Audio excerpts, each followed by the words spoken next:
જવાર મેદાનમાં જઈ રહેલા યુવકને છરીનો ઘા ઝીકી રોકડ અને મોબાઈલની લૂંટ ચલાવનાર બે ઈસમોને પોલીસે ઝડપી લીધા।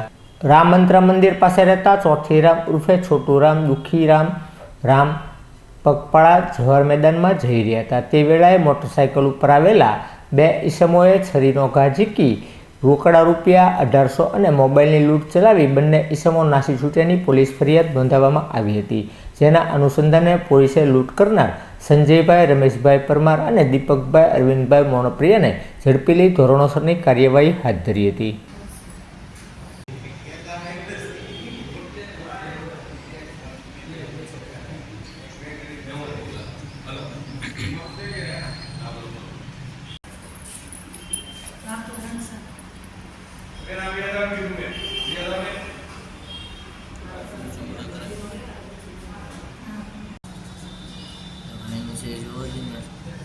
આગળ કરવાની છે એટલે